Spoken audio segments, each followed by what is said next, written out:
Paul Anelka Kabila, on vous a invité comme analyste sportif. Ici, je vous donne la casquette d'arbitre. Vous aurez 3 cartons, comme d'ailleurs dans un match de football. Les cartons verts, c'est justement une sanction positive. Par rapport à ce qu'apporte une structure ou une personnalité. Les cartons jaunes, c'est un avertissement. Donc, il semble qu'il commence peut-être à déraper et tout. Et puis les rouges, c'est complètement négatif. Ça veut dire qu'il a posé un geste ou un fait qui a déplu au monde sportif. Et toutes ces personnalités, on les prend dans le cadre sportif, dans leur engagement qu'ils ont dans les sports. Donc on commence justement avec la première personnalité, c'est Claude-François Kaboulo-Moana Kaboulo, l'actuel ministre des Sports. Vous lui accordez quel carton? Carton jaune. Jaune. Et pour quelle raison? Parce que l'histoire du Conor avec le ministère des Sports, je pense que le vieux François a dérapé. Heureusement, il s'est ressaisi. Et je pense que l'aval qu'on a donné au Conor pour le début de la Ligue nationale de football, ce n'est pas un piège pour que les gouvernements ne puissent pas subventionner la 28e édition de la Ligue nationale de football. Sinon, ça va retomber sur sa tête. Il est une autorité politico-sportive de la RDC. Il a ses prérogatives, mais ne peut pas entrer dans les prérogatives du Conor, qui est l'organe technique qui nous a établi un format par rapport aux réalités et aux faisabilités pour l'organisation du football en RDC. Tout ce qu'il voulait, c'est qu'il y ait consensus lors de l'établissement du format entre les clubs ainsi que les Conor. Pourquoi? Est-ce qu'il faut les consulter pour avoir les formats du championnat? Est-ce qu'il faut consulter l'association des dirigeants pour avoir les formats du championnat? Les Conor a établi ces formats, c'est par rapport aux réalités. On a joué un championnat direct pendant des saisons qui n'a pas connu sa fin normale parce qu'on n'a pas eu les moyens pour les transports des clubs. Et quand les Conor réfléchissent en termes des zones, quand ça sera un championnat direct où nous aurons moins de clubs, ça sera 10 clubs, je pense, pour avoir un championnat direct. Donc, c'est au ministre des Sports de revenir sur la terre comme il est revenu. Moi, je suis très content et je vous dis, je l'ai dit en tant que sportif, on a des parentés avec lui, mais ça, là, il faut taper fort, on tape fort. Donc, je me dis qu'il doit laisser les Conor faire son travail parce que la façon dont les Conor a menacé, s'ils établissaient un rapport d'État à la Fédération internationale de football, nous risquons d'avoir une suspension de 2 saisons, on n'aura même pas une équipe nationale de football. On risque de faire mal au football. Le risque est grand, il faut rester dans sa parcelle des responsabilités. Bien dit, on va prendre une autre entité. Alors ça c'est le cas illustratif des membres du Conor. Vous avez été un peu bon avec le comité de normalisation plutôt du côté de la Fédération congolaise de football. Et aussi, ils ont été en tout cas trop populaires ces derniers temps avec beaucoup plus de déclarations, beaucoup plus de décisions, classement qui met des représentants, des SMP qui est frappé et tout et tout. Et vous leur accordez quel carton? Carton vert. Le vert? Oui. Vert pour quelle raison? Vous savez, le comité de normalisation a une mission de normaliser. On normalise que là où on trouve l'anomalie. Vrai ou faux, dans notre football, il y a eu beaucoup d'anomalies. Oui, je pense. Mais ils ont fléchi.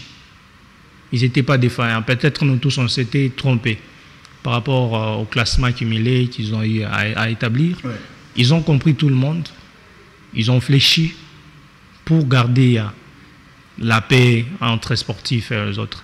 Mais dans la suite de leur travail, je ne trouve aucune erreur jusque-là de la façon de travailler. Ils sont mal compris. Donc. Ils sont mal compris, ils sont venus casser un système. Okay. Et les gens n'aiment pas que ces systèmes puissent être cassés. Et aujourd'hui, la RDC a perdu une place aux interclubs de la CAF, c'est parce qu'il y avait un système. Vous pensez que M. Belge, tout à l'heure, et Donatien Chimanga, qui était à la fédération, il ne savait pas que DSMP devait s'acquitter pour évoluer dans les interclubs, alors que l'affaire monte même, je crois, 3 ou 4 ans en arrière. Il fallait que les Conor puissent arriver. Et si c'était un piège de la FIFA, et la FIFA voulait voir les gens qui l'ont amené à la fédération, pouvaient laisser encore cette histoire du DSMP. On allait aujourd'hui parler peut-être autre chose. Ils ont recadré la DSMP. Et aujourd'hui, je me dis, même pour les débuts de la Ligue nationale de football, l'équipe qui ne va pas jouer, que les Conor puissent sanctionner et les Conor sera respecté. Quand ils étaient en réunion à Kinshasa, Madame Bessine Kazadi a posé la question à M. Sambi. On a proposé notre format pour les championnats. Pourquoi vous voulez nous imposer votre format? Il a été clair, une réponse autoritaire que j'ai salue. Je ne suis pas venu vous répondre. Je suis venu répondre à l'invitation du ministre. Donc, les clubs sont sociétaires, ils doivent travailler en synergie avec le comité de normalisation. Les clubs n'ont pas à imposer au comité de normalisation. Parce qu'aujourd'hui, le monde sportif parle, on va commencer un championnat à 100 sponsors, mais les premiers sponsors du football, c'est les gouvernements. Les premiers sponsors du sport en général, j'y arrive, c'est les gouvernements dans un pays. Est-ce que la RDC manque 5 millions pour injecter dans les footballs afin qu'on puisse organiser un bon championnat? Je ne pense pas. Mais laissons ces gens faire le travail. Ils ont bien dit, nulle part au monde on peut trouver un championnat national de 26 clubs. Comment est-ce que vous voulez nous amener à 26 clubs, même si ça sera dans la phase zonale? Donc pour moi, jusque-là, ils sont en train de recadrer des choses. Moi, j'étais avec M. Kabea, Guy, il était à Lubumbashi, avec les différents secrétaires sportifs des clubs, mais aussi de la Ligue.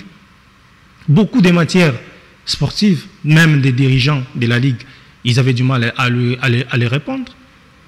La façon dont les élections vont s'organiser dans les entités, ça n'a jamais été fait en RDC. Mais c'est ce que le football moderne demande. Tout à fait. On va prendre l'autre structure. Hein. Ça, bon, c'est pour justement illustrer la DEFCO. Carton rouge. Les rouges. Ah oui. Mais ce sont eux qui financent en grande partie nos jeunes joueurs, nos clubs et tout. Comment est-ce qu'ils peuvent avoir un rouge? Ils les financent comment? Ils les financent où? C'est eux qui mettent les moyens. Dans ces groupes-là de la DEFCO, prenez les présidents, les vice-présidents, les secrétaires et d'autres membres. Il n'y a pas un grand dirigeant sportif. C'est vrai. Mais au moins, ils représentent les grands dirigeants. Ils amènent juste les désordres.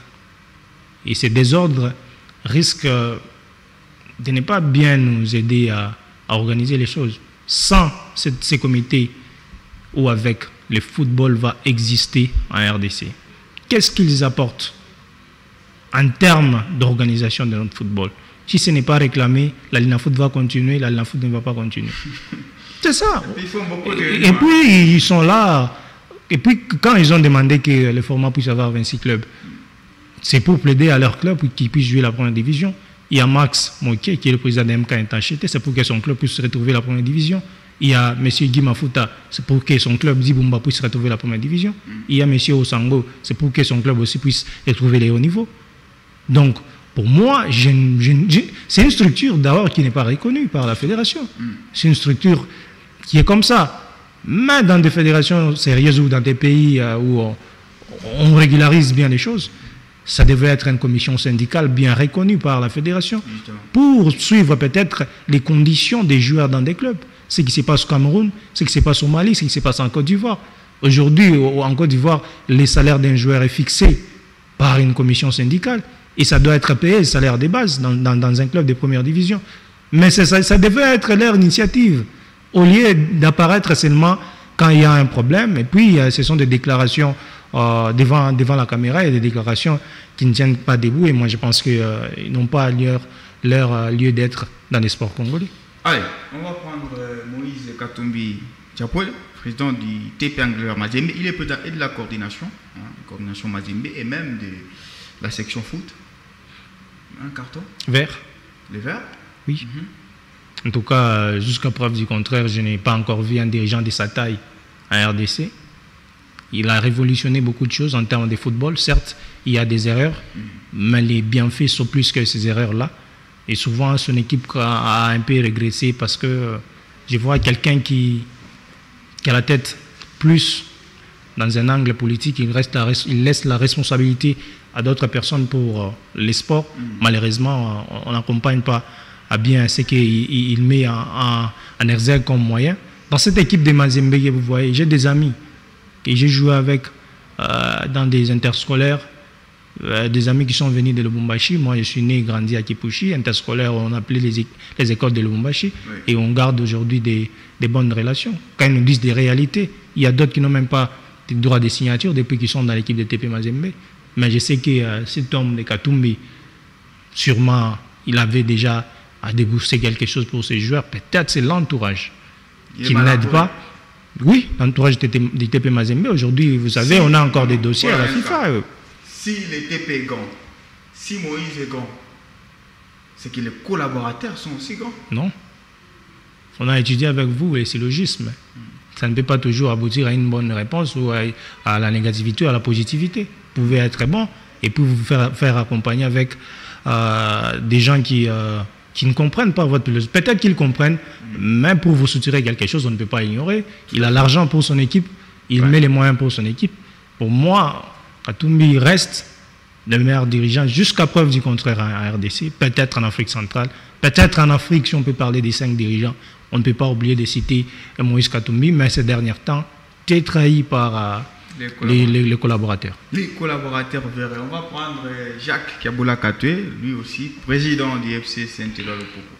L'homme qui a fait revenir le respect. Shima Inaroli, c'est ce qu'on dit du côté du FC Saint-Éloi-le-Popo. Un carton vert. Pourquoi? Parce que si je regarde les gens qui sont passés avant lui au sein de l'Opopo, je peux tenter de citer 2 ou une personne qui ont fait quelque chose, mais lui les a dépassés. C'est entre autres Nazem Nazembe, avec l'époque de Matumuna Zolarum. Ouais. Il a pris des joueurs à Kinshasa, on avait même dit, il a démoli la SV Club. Il a pris 7 joueurs à l'époque qui brillaient dans la SV Club et allé Matumuna Rum, Milambo, Sumbu sont venus au centre de l'Opopo.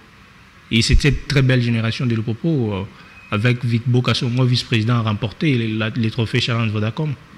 Et il y a l'autre qui a tenté, mais aussi suite à la mauvaise politique, mais aussi à des dossiers politiques qui ne l'ont pas permis. C'est Faustin Bokonda.